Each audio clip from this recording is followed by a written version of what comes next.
नमस्कार दोस्तों, स्वागत है आपका आज के राजस्थान के मुख्य समाचारों में। दोस्तों, आपको यहां पर राजस्थान की सुबह से शाम तक की तमाम बड़ी खबरें ब्रेकिंग अपडेट्स के रूप में देखने को मिलेगी।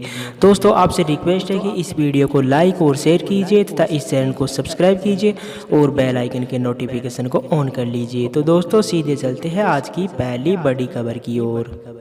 राजस्थान में बढ़ने लगी है सर्दी। जी हाँ दोस्तों, आपको बता दें कि आबू में 2.2 डिग्री जबकि चूरू में 6.6 डिग्री पर पहुंचा पारा। जी हाँ दोस्तों, आपको बता दें कि मौसम विभाग ने कहा कि अभी और बढ़ेगी सर्दी। जी हाँ दोस्तों, आपको बता दें कि जयपुर समेत प्रदेश के कई शहरों में मौसम साफ होने के साथ तापमान भी धीरे धीरे नीचे आने लगा है। गुरुवार को माउंट आबू, चूरू, सीकर, गंगानगर समेत शेखावटी अंचल के कई इलाकों में तापमान में 2 डिग्री तक की गिरावट हुई है।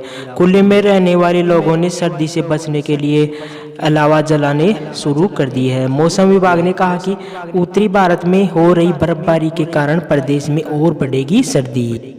मौसम विभाग से मिली रिपोर्ट के मुताबिक गुरुवार को सबसे कम तापमान माउंट आबू में 2.2 डिग्री सेल्सियस दर्ज हुआ। वहीं चूरू में भी तापमान बुधवार के मुकाबले 1.7 डिग्री गिरकर 6.6 डिग्री पर पहुंच गया, जबकि झुंझुनू के पिलानी में तापमान 8.3 डिग्री दर्ज किया गया। मौसम विभाग की माने तो आगामी 22 नवंबर तक प्रदेश में मौसम साफ रहेगा और तापमान में गिरावट होगी, जिससे आगे और सर्दी बढ़ेगी।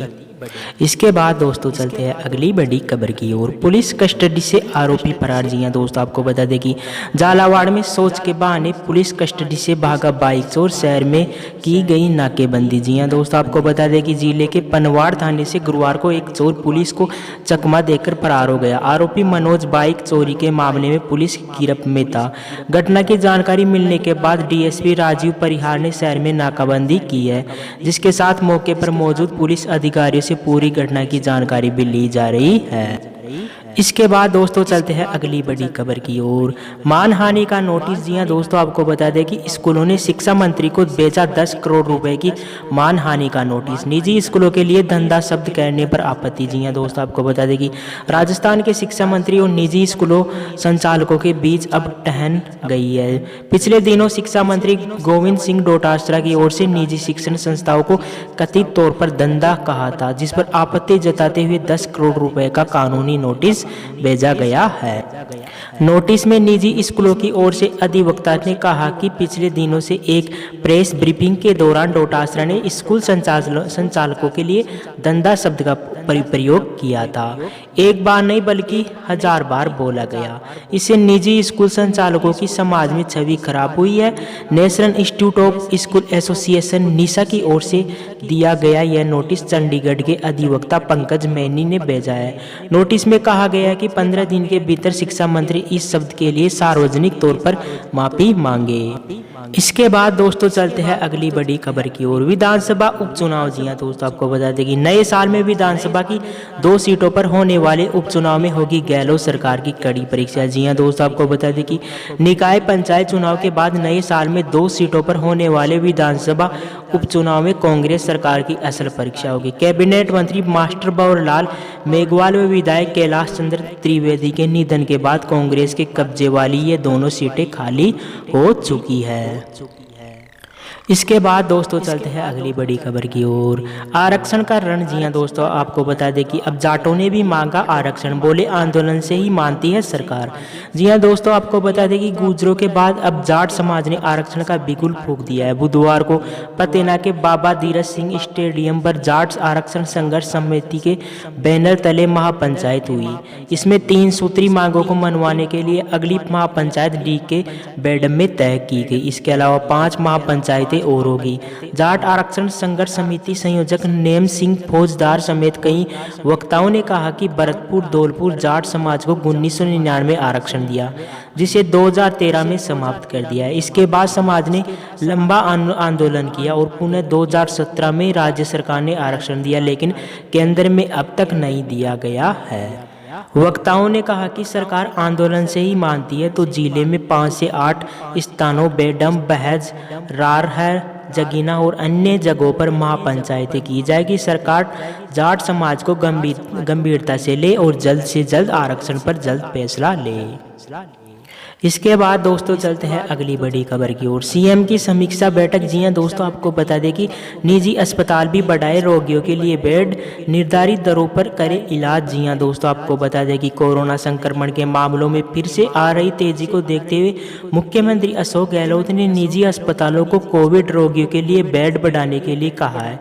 उन्होंने कहा कि राज्य सरकार की ओर से निर्धारित दरों पर ही इलाज उपलब्ध कराए। उन्होंने निर्देश दिए हैं कि प्रशासनिक अधिकारियों एवं चिकित्सा विभाग की टीम यह सुनिश्चित करे कि लोगों को निजी अस्पतालों में उपचार को लेकर कोई असुविधा नहीं हो।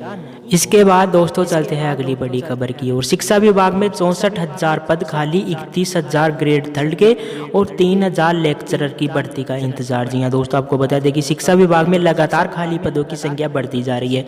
सरकार का ध्यान अब तक नई भर्तियों पर नहीं है। माध्यमिक शिक्षा में खाली पदों की बात की जाए तो एक महीने में ही खाली पदों की संख्या में 1907 की बढ़ोतरी हो गई है। शिक्षा विभाग की ओर से जारी नवंबर महीने की रिपोर्ट में खाली पदों की संख्या 63,950 बताई गई है, जबकि अक्टूबर महीने की रिपोर्ट में खाली पदों की संख्या 62,043 थी। खाली पदों में सर्वाधिक पद व्याख्याता, वरिष्ठ अध्यापक और तृतीय श्रेणी शिक्षकों के हैं।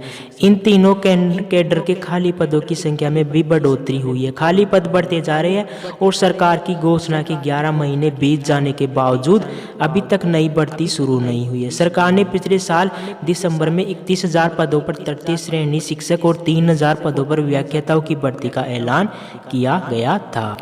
आपको बता दें कि बेरोजगार लंबे समय से इन भर्तियों की प्रक्रिया शुरू करने की मांग कर रही है। इस संबंध में अखिल राजस्थान महिला शिक्षक संघ की प्रदेशाध्यक्ष कमला लांबा का कहना है कि शिक्षा विभाग में लगातार खाली होते पदों के कारण विद्यार्थियों की पढ़ाई बाधित होना तय है।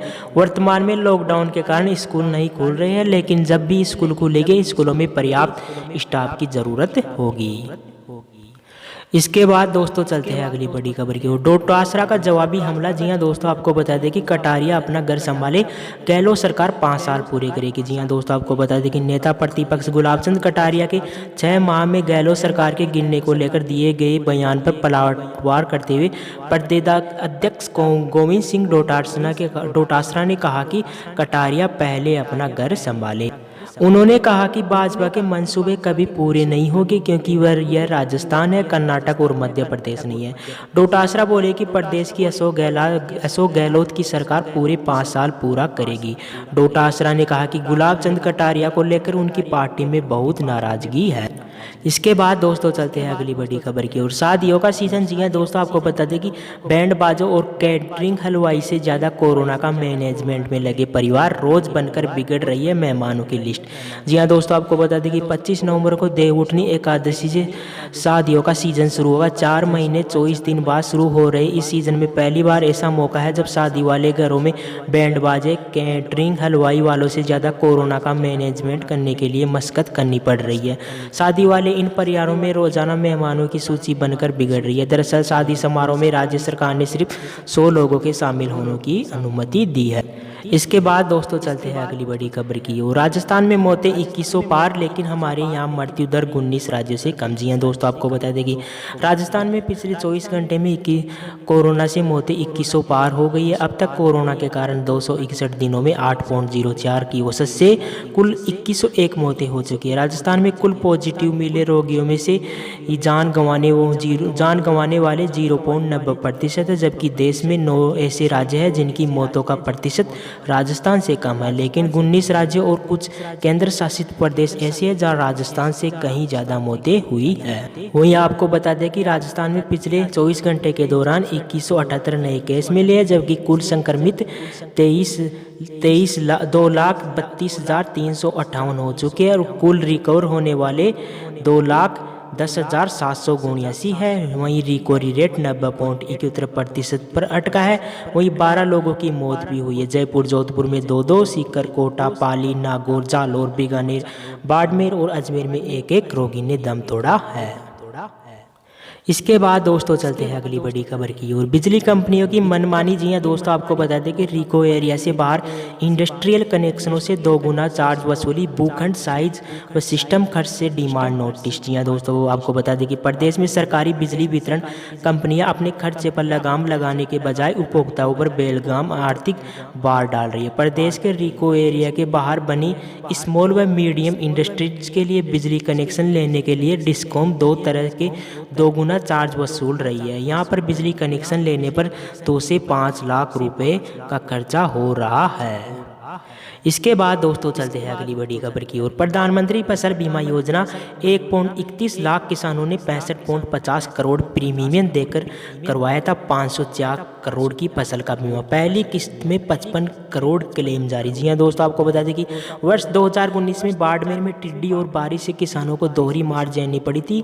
पहले खरीफ फसलों को चट करने के बाद टिड्डी ने दिसंबर 2019, जनवरी और फरवरी 2020 तक जीरा, बगोल, अरंडी और सरसों सहित रबी की फसलों को जबरदस्त नुकसान पहुंचाया था। टिड्डी हमले से परेशान 1.31 लाख किसानों ने प्रधानमंत्री फसल बीमा योजना के तहत प्रीमियम देकर फसलों का बीमा करवाया था। 504 करोड़ रुपए फसलों की बीमित राशि थी, लेकिन एआईसी ने किसानों के क्लेम की पहली किस्त जारी की तो चौंकाने वाली है। पहली किस्त के रूप में सिर्फ 55 करोड़ रुपए का क्लेम जारी किया है, जबकि किसानों को टिड्डी, बारिश और ओलावृष्टि से जबरदस्त नुकसान हुआ था। इसके बावजूद मुआवजे के रूप में किसानों को पर्याप्त क्लेम नहीं मिल रहा है।